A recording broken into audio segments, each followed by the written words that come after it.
Hey, everybody, and welcome back to another installment of Dan's Pro Shop. Today's segment is that thing worth it? I mean, honestly, aren't all product reviews kind of like that anyway? But actually, I'm sure that you guys have seen scrolling through the book or the gram or the talks or the X or the Twitters or the whatever.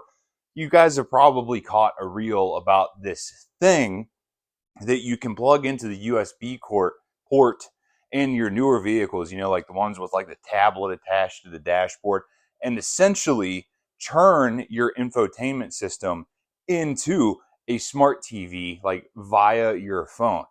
And I don't know about you guys, but if you're a parent, I could see this thing being freaking beautiful. So let's say you and the missus are up front, you got the kiddos in the back, one's screaming, one's trying to eat the door handle or whatever. Now all of a sudden, we got Toy Story running on the screen on the dashboard. Everybody's happy. Me and Mom aren't tearing our hair out. They're quiet. We can get to the destination in one piece. So without further ado, let's dive into this little guy and see what it's all about.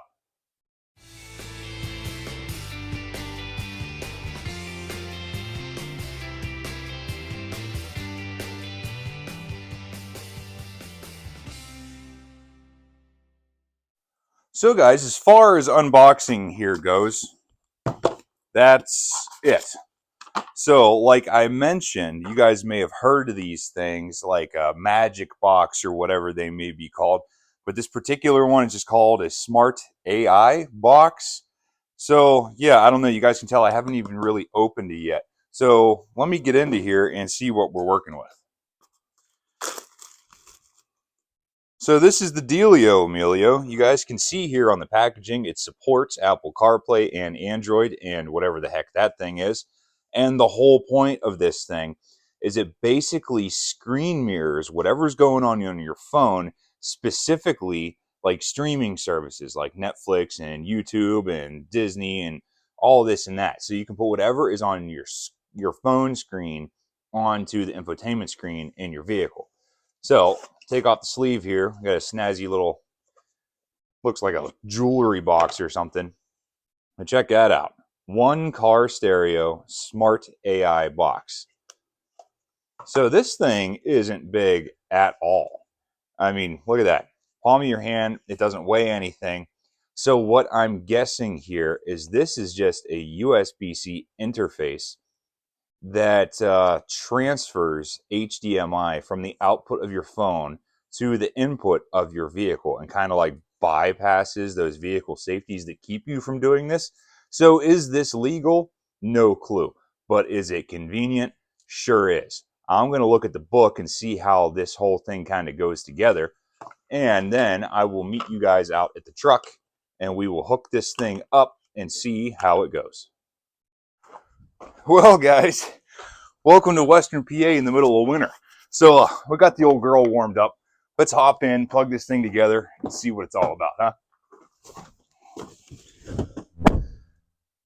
Alrighty, guys, now that we are in the vehicle, you can see kind of what I'm working with here. And please allow me to apologize firsthand for the shaky video. We're in a vehicle, the suspension's moving, it's running because it's 4 degrees outside, and you're propped up on the center console. So apologies in advance for shaky video. So what we got here is the OneCarStereo Smart AI box. And I forgot to mention when we were unboxing this thing that it comes with 2 different cords. One with a USB-C on both sides, and then this one with a USB-C and a USB-A. I'm opting to use the USB-A because that is the open port that I have down here. The USB-C is being used for my phone charger. So either way, when we plug this thing in, we have some status LEDs just to let us know that we're powered and communicating. And the way that this thing works is it basically just takes over the factory set Apple CarPlay in your vehicle. If you get this little pop-up, go ahead and hit that. That will allow this thing to communicate primarily instead of your phone if you have that hooked up to it. Now that our infotainment is running the AI box, this is the startup screen for that. And you can see here that it's powered by Android, but it is compatible with both. So don't fret. If you're an Apple guy, you're good. Now, this is the main screen for the AI box. In case you guys are wondering what's going on over here, this particular infotainment system is powered by Google. So I have the ability to split screen with Google Maps, which honestly, in this particular case, I think is freaking awesome. So I can have a movie or running or something over here for the kiddos in the back seat, and I can still have my live turn by turn directions for whenever we're going somewhere. So it's the best of both worlds, really. I can use both. I mean, I can make this full screen or this full screen, but either way, I think this is a good like 75-25 here. Now, when you get to this screen, forgive me, I've skipped over a lot of this stuff to make this video a little more simplistic for you. You need to hook the AI box to Wi-Fi, and you need to connect your phone to the box via Bluetooth. Now, if you guys are like me and you're rocking a GM vehicle, you all have OnStar in any GM vehicle.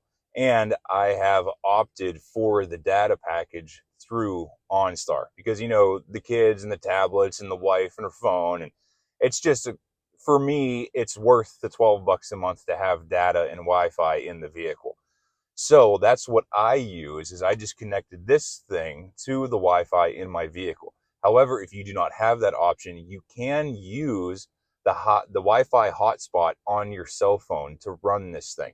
Now, keep in mind, that's totally up to you, whether you burn through your data or if you have a plan, whatever. Either way, this thing needs to be connected to Wi-Fi to work, and you have to connect your phone to this with Bluetooth. That is step one. Now, in order to do that is simple enough. You get to the home screen of the AI box, and then this gives you all of your options here. Wi-Fi, you go ahead and connect, configure, put in your password, whatever. You can change the languages, date and time. Bluetooth, that's where you connect your phone. So you look for available devices, you go on your phone, you turn on the Bluetooth. This thing will show up. Do you want to pair? Yes, follow the prompts on both screens, and it will eventually get everything hooked up together. Now on the left here is just a simple screen of what you want to do. You can change the theme of it, you can change your display, and just a regular home button. Now you guys can see up here in the top, there's Wi-Fi, Bluetooth, and your time. Obviously the time is wrong, but baby steps, right? If we swipe down from the top here, this gives you like a hidden menu to make sure that all of your stuff is on and running properly. Our Wi-Fi and our Bluetooth. We also have an airplane mode for whatever reason that you might want that, and then this thing. I have no clue what it is, but it's there. But the whole point is you want to make sure that your Wi-Fi and your Bluetooth are lit up green, meaning that we're connected. Cool. So now that our phone is connected and the box is connected to Wi-Fi, you hit this all app button. And you guys can tell that I'm of the older generation because I don't have 6 million apps here. I have Disney Plus, Netflix, and YouTube. Check this out. Let's just go to YouTube for S's and G's, shall we? Now we pop up the main browser on YouTube. This displays just like it would on a desktop. So I want to hit the search, and looky there. Dan's Pro Shop just happened to come up in the search box. Let's see what that guy's all about, huh? Look at that. It's like a regular web browser that you would have on a desktop right here on your screen in your vehicle. So now we can play YouTube, we can do whatever we want, and the audio comes through the speakers in the vehicle. How awesome is this? Now, naturally, you have all the same controls and displays that you would with a regular browser or like on your phone because you're using that app. But you also need to know how to navigate this app. So, let's say that you're in a video in YouTube and you need to get out of it. This white dot right here that just pops up and goes away, that is like a cursor. Tap the screen, that dot shows up, and that reveals like a hidden menu. You can either just go back, you can do the list, trash can, whatever. But the two you're concerned about here is the car and home. The car will take you back to the CarPlay display on the regular like infotainment system, and the home button takes you back to the main menu screen on the AI box. So if you want to change apps or go from Netflix to YouTube to Disney Plus or whatever, that's the button you need. So now we go to our apps. I want to see what's going on Netflix.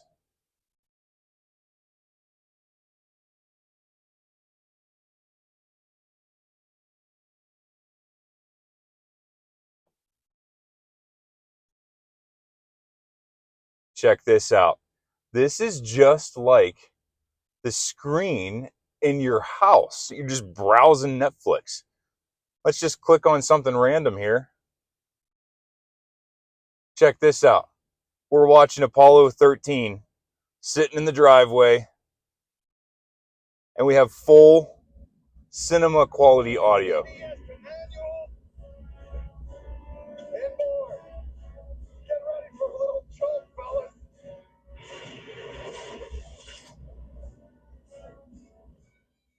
How awesome is this, guys? Now you can play whatever you want. You can put whatever movies or videos you want. The kiddos in the back are satisfied. They're sucked in and glued onto this thing. They're keeping quiet. We got the Wi-Fi running for everybody's devices in the vehicle, and we still have the turn-by-turn direction navigation for whoever's running the old tiller here. Now, like I said, this is my setup. However yours is that's however it is. But I think this is absolutely freaking awesome. Now, like I mentioned, if I want to get out of this, tap on the screen, hit that cursor up there, and we go right back home to all of your menu options and everything for what's going on with the AI box. Now, you can also download different apps specifically for this thing, and there is actually an SD card port here. That this will support up to 128 gig of RAM, or at least internal memory. So if you wanted to or needed to, you can download stuff directly onto this thing. So if you do not have Wi-Fi access, you have the ability to save up to 128 gigs of memory on this device. So you can at least have some video, something that even if you do not have Wi-Fi, you can still run video. So in the event that you don't have that option, no hotspot on your phone or Wi-Fi in the vehicle or whatever, take this thing in your house, hook it up, whatever, get on your Wi-Fi, and then download movies into here. Or even simply just plug the SD card into your laptop or whatever, download a movie onto that, and once you plug it into here, it will be available to view on the screen in your vehicle. Well, I feel like that's a good overview of how this works. I know I kind of blew through it, but I didn't want to bore you with the particulars of me pairing everything. If you guys do this, you will go through that yourself. Let's go back in the garage and talk about what we just got. So, guys, what do you think? This snazzy little device, half the size of a deck of cards, does all that in your vehicle. Now, naturally, you have to have a vehicle that is compatible enough to do this. I don't know, let's just spitball out there 2015 and newer. Something that has a factory USB interface in the car somewhere. And then you just Bluetooth your phone to this thing. Or if your vehicle does not have a Wi-Fi hotspot like mine does, you can use the Wi-Fi hotspot on your phone. Everybody has one. It depends on your data plan and stuff, like if you're going to burn through data or if you have unlimited, but whatever. You can run this off of the hotspot on your phone. So you don't necessarily need Wi-Fi in your vehicle for it to work. However, you do need Wi-Fi from one source or another. But dude, this thing is going to be an absolute game changer for road trips. I mean, I'm telling you, even just, let's just say that you're going on a long trip and you need to stop at a truck stop or something and catch a couple hours of sleep. Now, you can watch a movie when you're just sitting there in the parking lot. It's really cool. Now, like I mentioned, please use your discretion. Be an adult about this. Don't make this a dangerous thing. Because you have the ability to do this does not necessarily mean that you should. Like so many things in life. Like, you have a Corvette at top speed's 230 miles an hour. You can do it, but should you? Yeah. Well, I know that may not be the best comparison ever, but you get my point. Just because you have the ability doesn't mean you should. So please use this responsibly if and when you choose to. But honestly, I think it's absolutely freaking awesome. And the parents out there will get where I'm coming from. This thing is going to be freaking great. So if you guys enjoyed this little demonstration, if you will, please check out the link in the description to figure out how to grab one of these little beauties for yourself. Trust me, you won't regret it. This is an awesome little thing just to throw in the center console and have for those moments where you really wish you did. So hopefully you guys enjoyed this little thing, and we will see you next time.